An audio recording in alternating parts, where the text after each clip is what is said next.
Hello, everybody, and welcome to another episode of the Smart Human Podcast. Today, I have the pleasure of talking with Dr. David Kriebel, who is a professor emeritus of epidemiology at the University of Massachusetts in Lowell. Today, we're talking non-judgmentally and totally scientifically about tattoos and tattoo ink, regulatory issues, potential short and long-term health risks, tattoo removal information, and so much more. So stay tuned.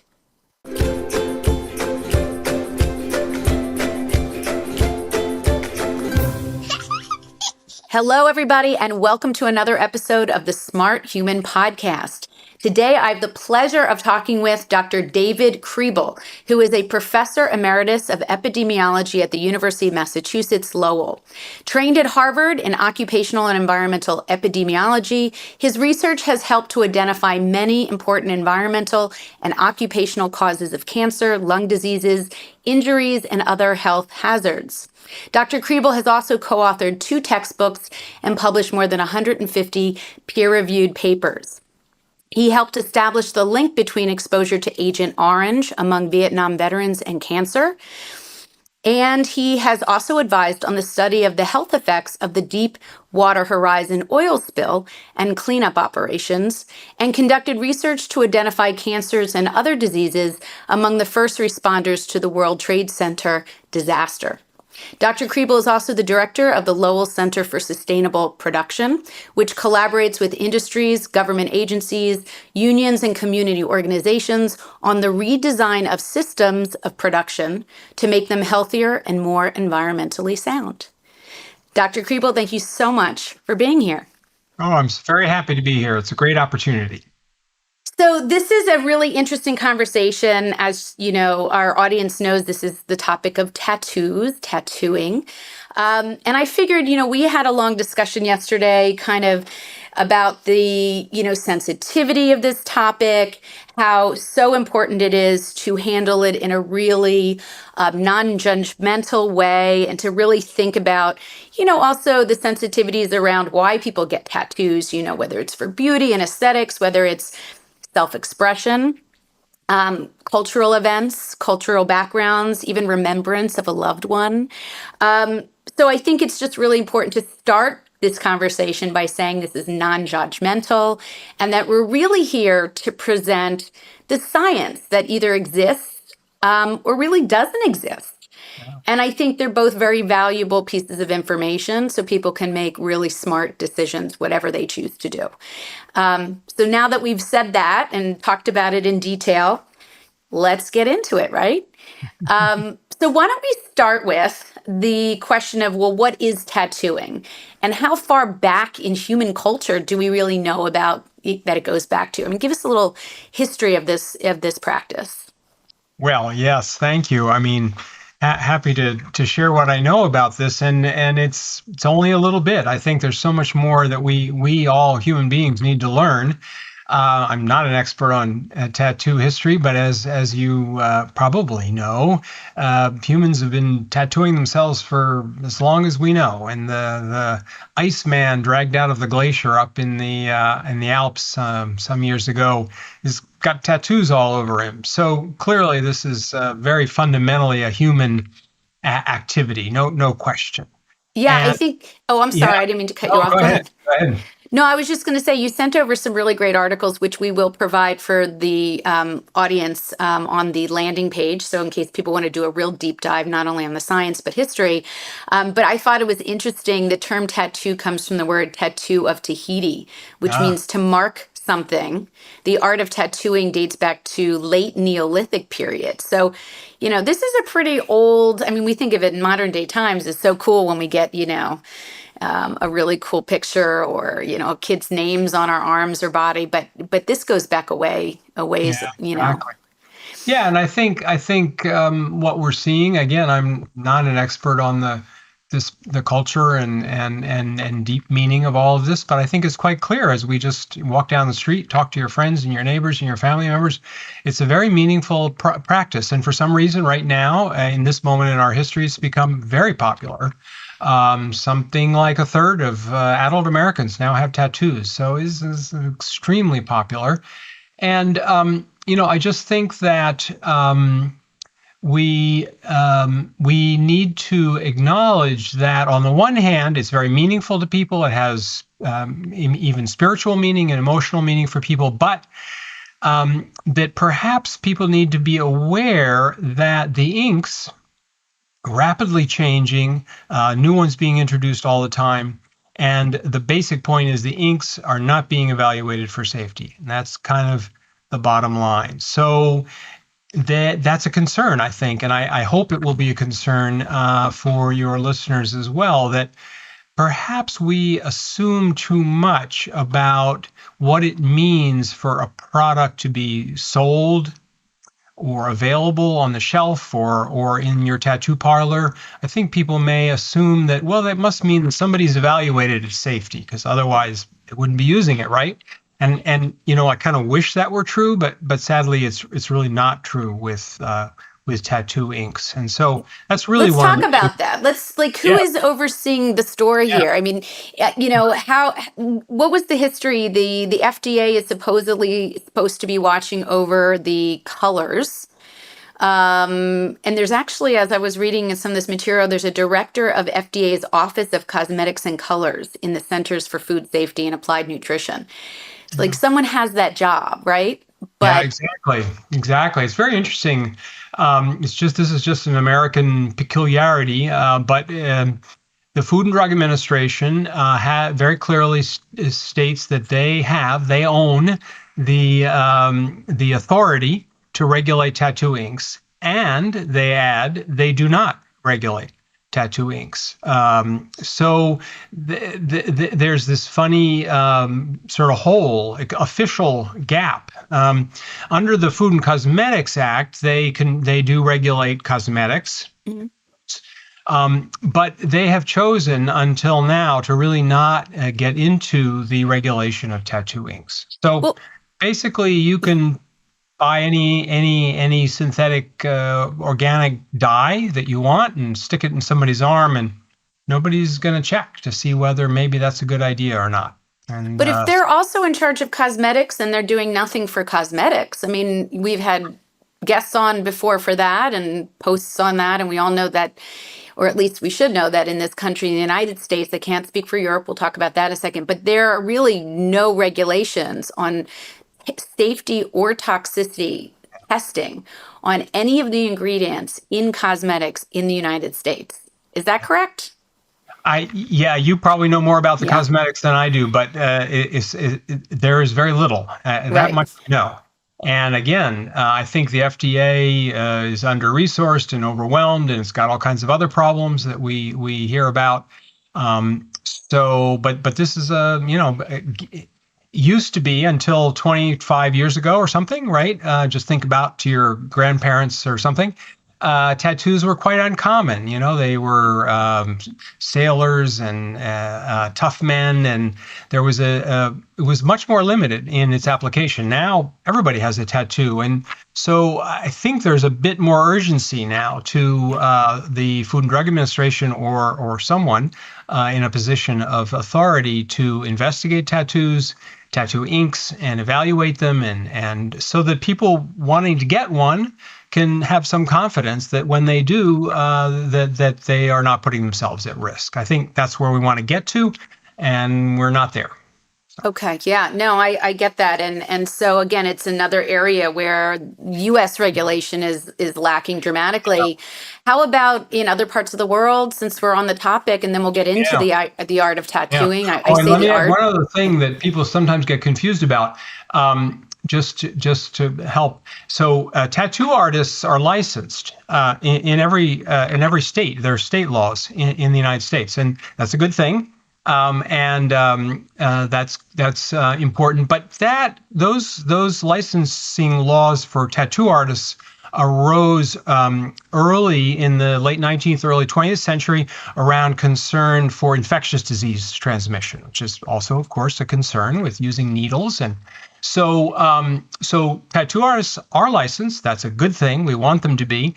But that licensure does not deal with the question of any potential toxic effects of the inks. So just to clarify that, it's sort of Yeah, this, that's a smart I distinction think kind then. of a big gap, right? Because Yeah. you would think, oh, well, I have a license and been trained and so on. And so as far as it goes, things like infection control, it's good.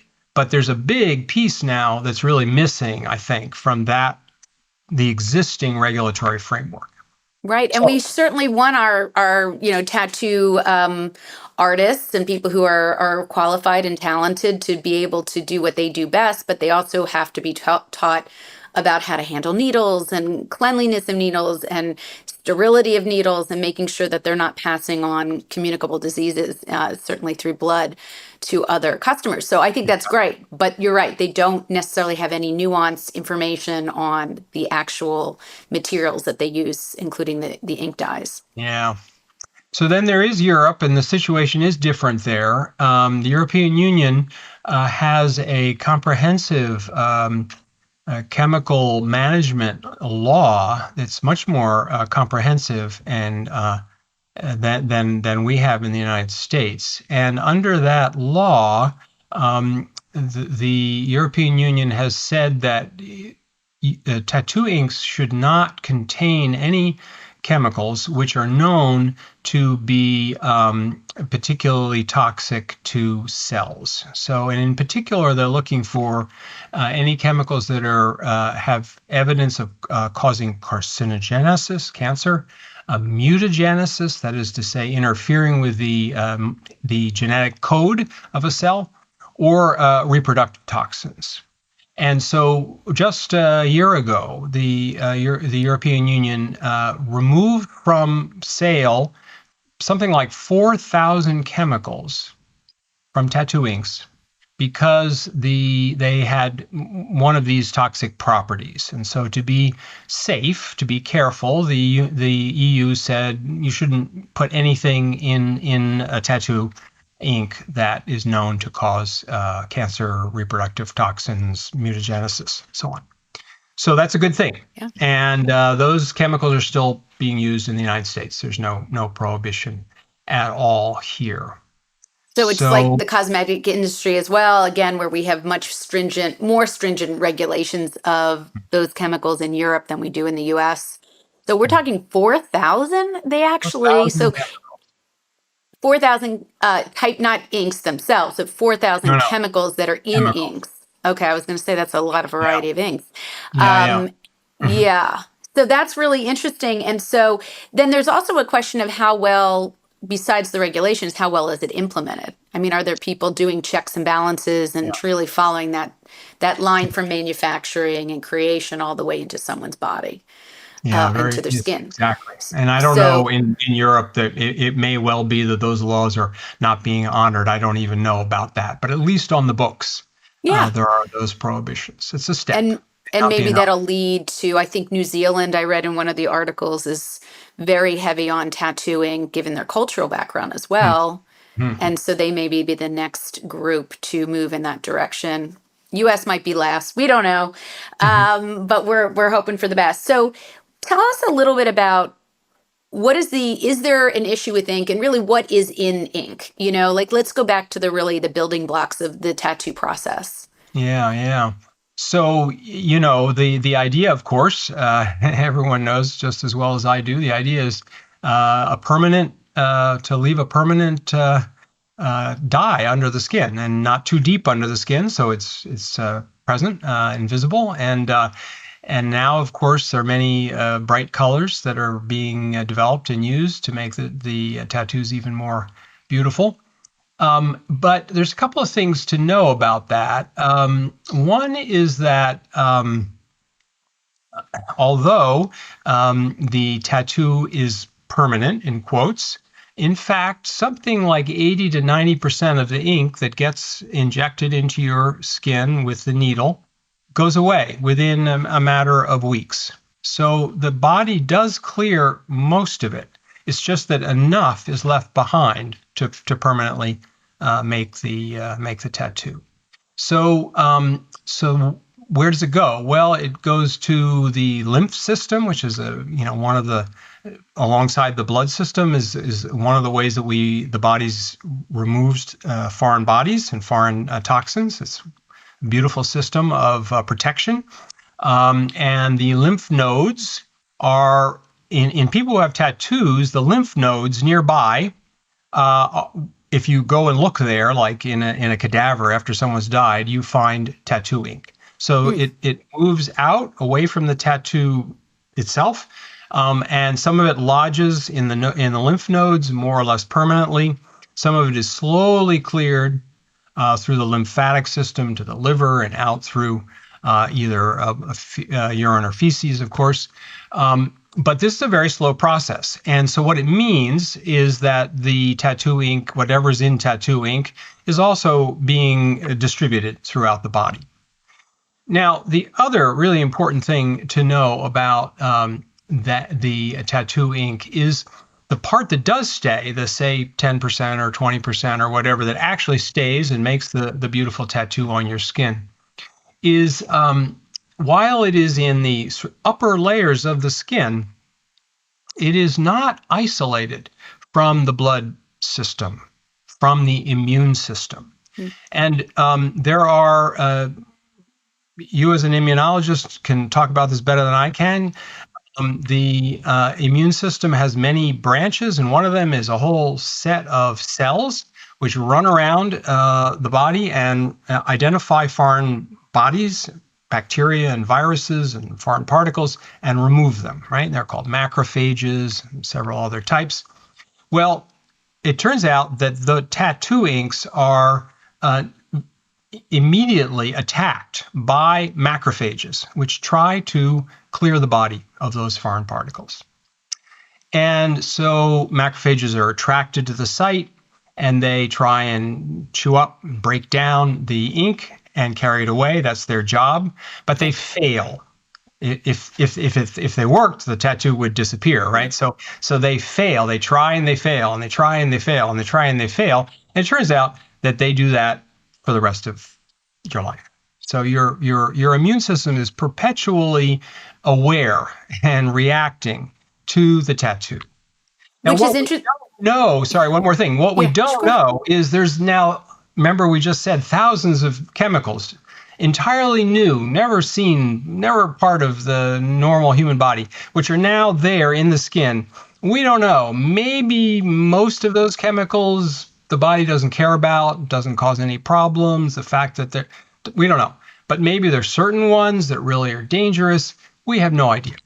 So. Which is so interesting because, and again, I'm going to extrapolate this out for perspective of the listeners, is that we get bombarded by chemicals that the body has never seen all day, every day. We're loaded with them. I mean, if you were to check blood work and urine and breast milk and different, sources within the body, you're going to find chemicals that have only been introduced into our existence, into our lives since World War II, more or less. Exactly. And so we don't know how much of any of these exposures necessarily contributes to someone's risk for disease. So on that background noise of tattooing, we don't know how much that adds risk. And, I also see a lot of patients that have a lot of, components added to their body. So people who have IUDs, people who have heart valves, people who have anything with a plastic component. People get lip fillers. People get a whole bunch of cosmetic as well as medical apparatus, added to their body. And of course, the body's natural, its evolutionary process is to go after it and to cause this natural, appropriate immune response to protect the human body as it has for millions of years. So what you're saying is also that we don't know the level of irritation, so to speak. We don't know the level of inflammatory and how to judge that not only initially, but also after 60 to 70% has been broken down or eaten up by microbes on the skin or, whatever, every area. We don't know how much is left in terms of that continued immune response. That's right. Yeah. One of the many questions that really should be answered. And we don't know yet. So tell me a little bit about ink itself. Essentially there's 7 layers of the skin, but essentially the ones that tattooing mostly involves is the dermis is the outside, or I'm sorry, the epidermis is the outside. And then we have this, kind of, I want to say middle layer, which is the dermis. And then we have the hypodermis. And that's where you were saying a lot of the blood vessels are really flowing underneath where we have sweat glands. And that's the connection between our bloodstream and the surface of our skin is at the dermis level, which is where these tattoos, the needles go down if they're a good operator and they're doing their job well, Right. don't go beyond the dermis even. But that's their point, is to get into this dermis blood-filled area, technically where it will stay. That's right, exactly. And so, what's in there is a very complicated mixture, and it's evolving all the time for things like artistic reasons, to get the ink to flow well and get it to go down to the right level, and then there are all those beautiful colors, and so they're very, very complex mixtures. And again, the industry is entirely unregulated, so you can just choose an ink, a dye, a synthetic dye, because the color's nice and it has good properties to get under the skin, and you can use it. And so there are known cancer-causing chemicals in some tattoo inks, and mutagenic, and what are called genotoxic chemicals, damaging DNA. And then there are, frankly, to me, the larger concern is there are many, many chemicals that we don't know anything about them. We don't know whether they're genotoxic or mutagenic. And this is the limitation of the European Union's approach, frankly, is, it's good what they've done. They've taken a good step, but it would be a mistake to say, oh, just go to Europe and get a tattoo and you'll be fine because they've removed all the toxic chemicals. Sadly, I don't know whether that's true. It's probably better, but we don't know because there are so many chemicals that we are ignorant of their effects, particularly their long-term effects under the skin. No one has looked. One of the great articles you sent me was from Toxicology and Industrial Health. And I thought it was really interesting. What they did was they kind of just said the groupings of different types of chemicals that are in these dye pigments, including not just the pigments, which can have heavy metals, both organic and inorganic pigments, but there's also binding agents.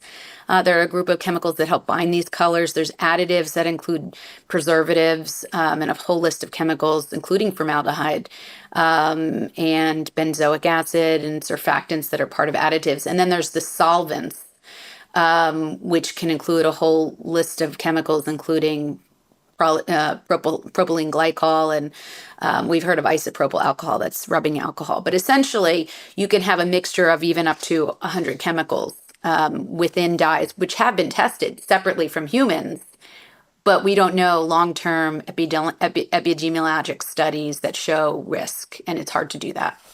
Why is it hard to do that? Yeah, this is one of the things I think people who I talk to who are thinking about tattoos or have had tattoos and ask about whether they should be worried or whether they should be concerned, and they say, well, given that tattoos have been around for thousands of years, wouldn't we know if they cause cancer, let's just say. It's actually quite important at this point. It's a good question, and the answer is actually no. That unless you go and look, unless you design a very large study that's very carefully done, it's quite difficult to detect a risk of a common disease. So just as a contrast, think of it this way. Suppose what tattoo inks did is, cause your nose to fall off, and they were the only thing that did that. Well, we would probably know that, right? Because it would be so obvious.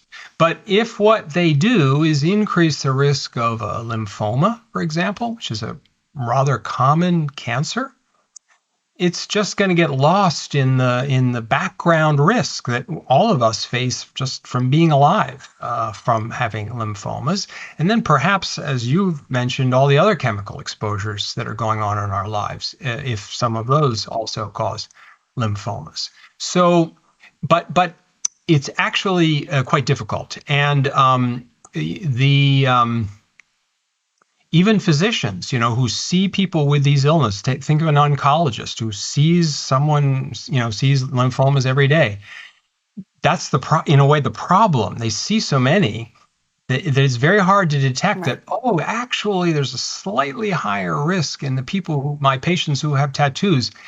It's very difficult. It's not impossible, but it's very difficult for what we often call the astute clinician, the physician who's very careful and very observant.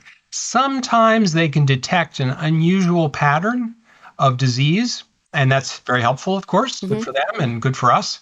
But actually, instead, to detect things like the increased risk of cancer from an exposure like a tattoo, you need to do a study of very carefully of thousands and thousands of people followed for long periods of time with very good clinical records. So that's what epidemiologists do. Can be done. But it takes time, takes money, and it takes, most importantly, somebody in a position of authority to say, we really should do this, and request the studies and pay for them. And that's not happening. So when it comes to, like you were saying, an astute physician, and I kind of in my mind was thinking, well, what would someone pick out when it comes to tattoos in terms of risk? So it brings me to the question of what are the health risks overall of tattoos? And so one of the ones that may be more easy to suss out in terms of a cause and effect relationship would be, say, for instance, infection. So if you had someone with new onset hepatitis A or hepatitis B, really B is mostly, or C, or new onset HIV, or a staph infection from, what people get from ear piercing, or even just conventional surgeries, mole removal. And then if you timed that to, say, a recent tattoo, visit, getting a new tattoo, that would be a little bit more easy to figure out in terms of a cause and effect. But for so many other types of potential risks, sort of long-term latent risks that could happen 5 years, 10 years, 20 years down the line, we have no way to correlate those. Very difficult. Exactly. No, that's a very good point. The timing is one of the challenges, right? If it's an immediate effect, it's easier to detect. Whereas like allergic. So along what you said, immediate effects. So some of the things that I know we'll list for the audience is certainly infection is a risk in the short term of having a tattoo, whether it's in Europe or US, of course. Allergic reaction to some of the components of whatever 100 or so chemicals may be in that formulation. So you can have an actual hive, shortness of breath, some type of localized inflammation without actual infection. Then there's also an increased risk for sunburn that I'm reading about. Is that in terms of just... Apparently, yes, exactly. Yep. Mm-hmm. Scarring, certainly, if you're not someone who scars appropriately, so to speak, and you develop keloids in my world, it's sort of an abnormal formulation of tissue to deal with the scar that the body makes, but it's not really done properly. So there's a lot of layering of skin cells.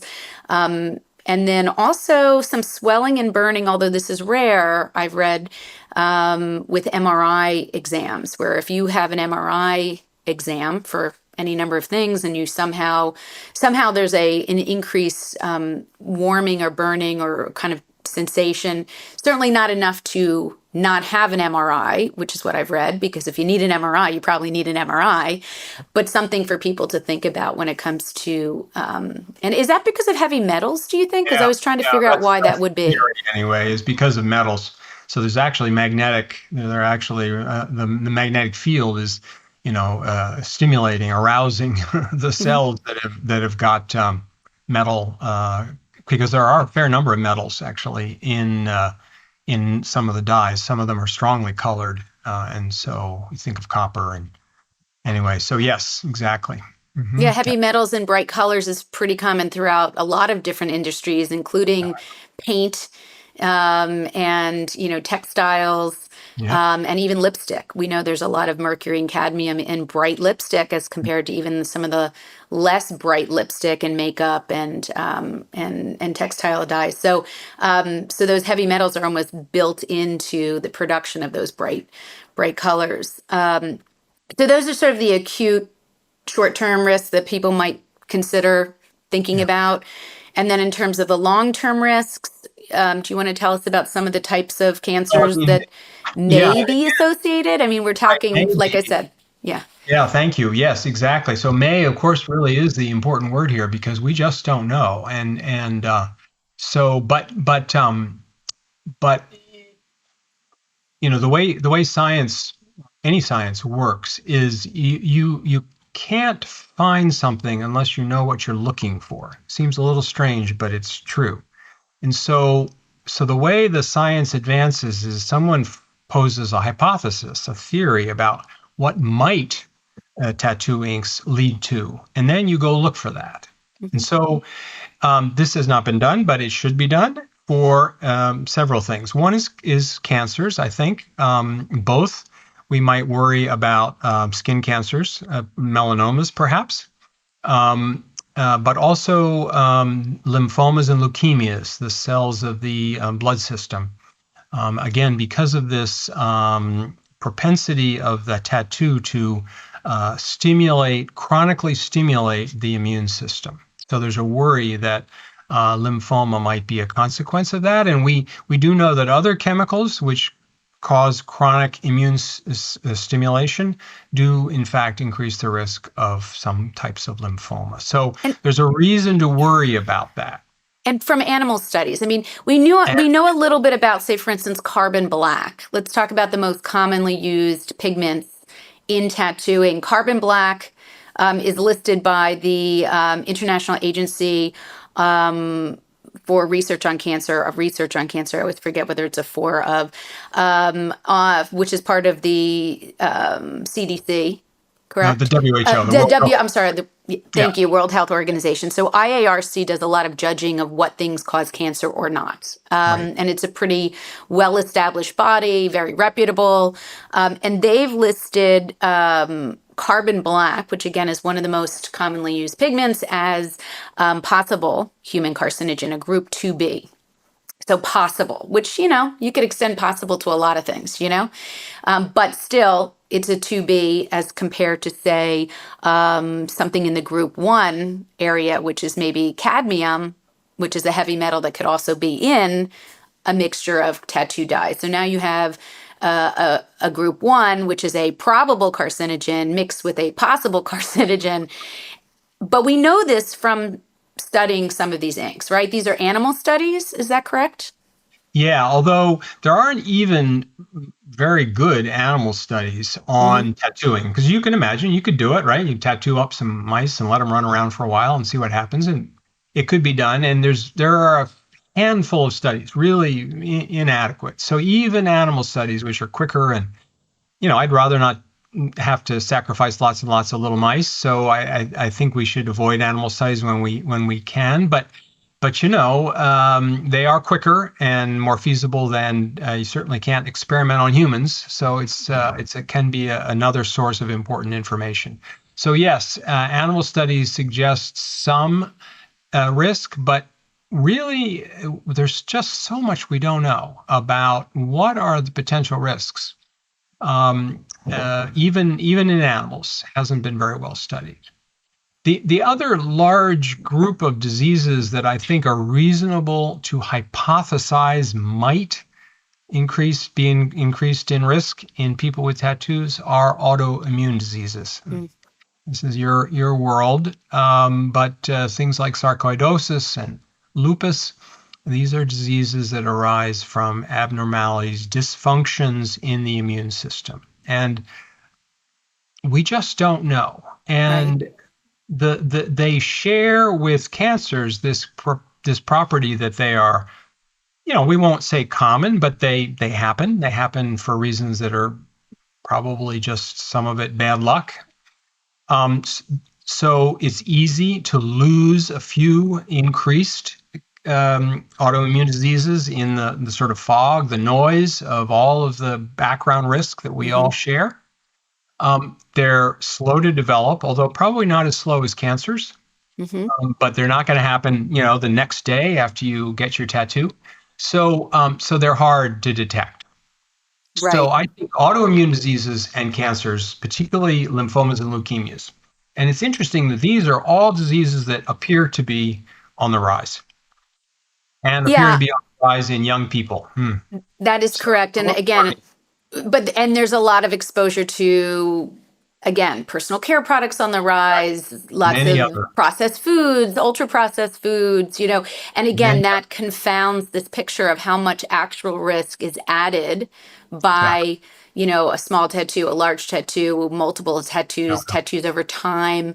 I think this is just about kind of sharing some information, including the idea about the classes that are considered problematic, particularly the polycyclic aromatic hydrocarbons, or PAHs, and the primary aromatic amines. These are two groups that are strongly related to the inks. Again, how they break down, other components of history. We know with aromatic amines that we've seen this story before with contamination and, risks for various cancers. In occupational studies where workers manufacture these, there's some really awful, notorious cases of cancer clusters from exposure to these aromatic amines. And we could detect them, sadly, in these poor guinea pigs of workers because they were all concentrated together. They worked every day, for long periods of time. So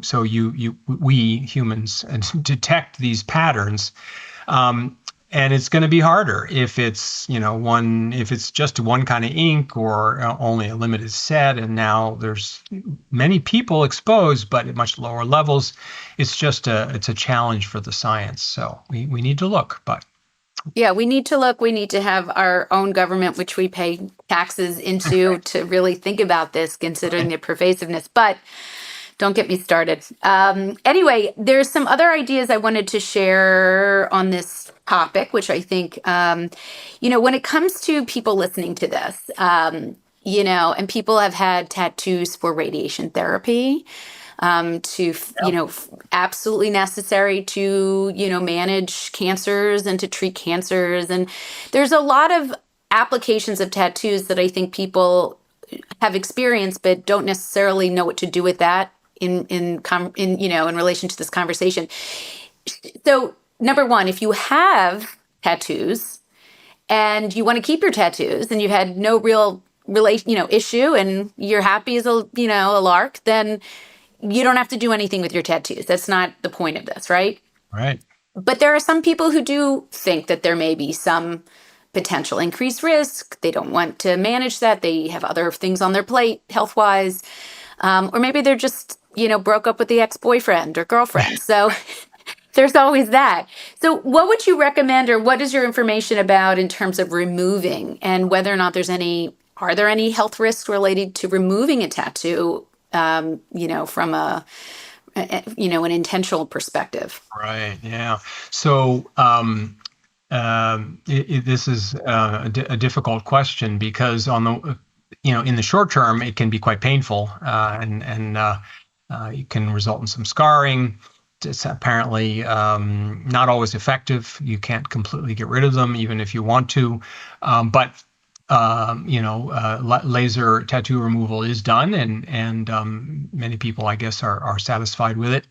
From a health point of view, chronic health point of view, I should say, it's a little bit worrying because what the laser does is it destroys the ink. Sort of makes sense. It's kind of commonsensical. What you're doing is you're breaking up the colored molecule, the molecule that reflects light back in the appropriate frequency to be yellow or red or green. And so what you're doing is you're actually causing a molecular reaction in the skin, in situ, in the position in the skin where the tattoo is.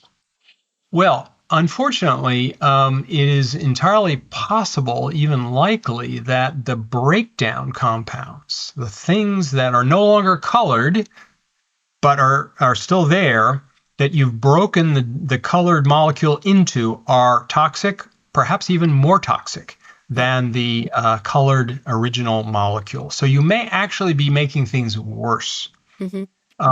By breaking the molecule into smaller pieces and then allowing that molecule to be distributed through the body. Or I guess I would say the most honest way to say it is, while that's possible, we don't know. No one has studied the specific hypothesis: does tattoo removal cause increased risk of cancer, autoimmune diseases? We don't know. What we do know is that tattoo removal does change the molecule and create some potentially dangerous breakdown products. So it's a little bit of a worry. And probably if the only reason you're going to get rid of your tattoo is because you want to be safe, you probably should rethink that. And then there's also, yeah, so there's that potential risk. And then if someone wants to remove them just by cutting them out, right? Surgical removal, say it's not like taking up your entire upper torso, which would be tough to do. But people can do it surgically, I suspect, when it's small enough to be able to graft appropriately. And I mean, that's pretty dramatic. But that's pretty dramatic. But that would get rid of it. I think that's fair enough. Yeah, that's one way to avoid that additional risk. That's a good point. But also, if you really want to remove whatever it was, you can certainly really get rid of it, as opposed to having light shadows. I have friends from college that are still trying to remove some tattoos that they got when they probably weren't thinking as straight or with clarity. But still, there are people that really just enjoy their tattoos, and we don't want to discourage them, but we want to just lay out the information. There's also ointments and creams that profess to get down into the dermis, again, which is about 1 to 2 millimeters below the skin surface, to break down those colors. Is that true? I don't know about that. So I'm afraid I'm ignorant about that. Maybe. Yeah, it looks like on some of the actually, of all things, the FDA consumer health information. Okay, they say that they mention that as well, which is rather ironic. I didn't know about that. Yeah, and then also there's some do-it-yourself tattoo products and kits that are being sold. Again, people can get bought, buy into this stuff, but apparently they're acid-based reactions that can cause sort of irritation as well. So again, there's no solid way from a cosmetic perspective to, from ointments and creams and location and tattoo kits, removing kits that seem to be over-the-counter, do-it-yourself, that seem to have real effect and could actually cause some harm, just in terms of what to think about. But it's one of those things where, as you'll agree, is that this is an area, which people enjoy. There's henna tattoos, right? There's black henna, which has a little bit more of a mixture, it looks like, of maybe some dyes into that are more permanent, along with ones that are less permanent. And there's decals that are temporary tattoos that come off after a very short period of time. There's makeup now that you can get permanent, eyebrows and eyelashes and, lip liner, eyeliner. So this is a real moving target. And, perhaps the message we want to convey is sort of think clearly and knowledgeably about these decisions, not necessarily don't do them, but use the precautionary principle, which I actually wrote down just to state on this episode. The precautionary principle just basically states that when an activity raises threats of harm to the environment or human health, precautionary measures should be taken even if some cause and effect relationships are not fully established. In other words, lack of hard evidence, like we're saying in this particular area, we don't have hard evidence, but that risks still may exist. And so that's just what we want people to take home. Would you agree? Yes, absolutely. And the other side of that, though, I think, is for those who have a tattoo or who really, really want to get one because they've thought it through very carefully and it's going to be very meaningful to them. Okay, just be aware that, that there is this uncertainty, but that doesn't mean that you should, if you have a tattoo, that you should freak out or, worry excessively. We don't know. Maybe tattoo inks are harmless. It's entirely possible. We just don't know. And so it's the not knowing that is the message here. And we all in our lives, you don't get to be an adult on this planet without learning to some extent how to handle uncertainties, right? And unknown risks of unknown magnitude. It's just part of being alive. So Yeah. here we are. This is another one. And what we're saying is let's try and urge the government and urge science to reduce that uncertainty for us. But we should not panic. We should not get too alarmed unnecessarily because we just don't know. Yeah, that's a really important message. There's nothing you can specifically say to your tattoo artist about where did you get that ink, what's the barcode, what can I check and look up, who's the manufacturer, where did it ship from, where did it originate from. Yeah, it's just a real kind of gray zone. So it's just one of those things where we just want to make sure everyone thinks through the process and potential risks. But no, I think this was a really healthy conversation. And, so speaking of hope and ending on a positive note, which I always like to do, the goal would be to really just give, somehow send telepathic, if not more aggressive messages to our governing bodies to really take some time to focus on something that's so pervasive amongst our culture, our U.S. modern day culture, and to see that there could be, real studies that need to be, taken advantage of and put through. So I really appreciate you being here. Please, is there anything else you'd like to share? Your thoughts? I'd like to end on your opinions, thoughts, and I think the FDA, they have the power. They actually have the authority. So sometimes they don't, but this one they actually have it. And so now I would tell write to your congressmen and senators and vote and say, it's almost a half of young Americans now have a tattoo. It's in the 40-some%. So this is not a fringe. This is mainstream. And so our government should be doing what it says it's doing, which is taking care of ensuring that only safe tattoo inks are on the market. And it's not doing that. So I think that's just one thing really we should do. And I think it's long term. It doesn't help in the short run, but in the long term, that's what we should do. And in the short run, I hope people will sort of think, be aware that there are potentially health implications of tattooing, and that we don't know for sure, but there are some fairly serious health implications, and we just have to do our best to weigh those things as we think about making decisions in our lives.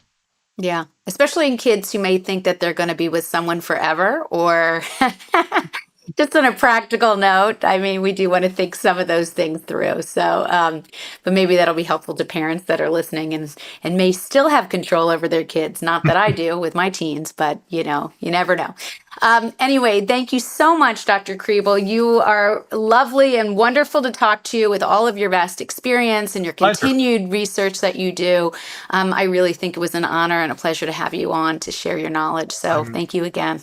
Well, thank you. I'm very glad you're doing this. I think it's an important topic, and thanks for getting it out there. My pleasure. Only with the help of the people who contribute. That's what I try to do. So thank you again, and we'll talk to you soon. Okay. Very good. Thanks.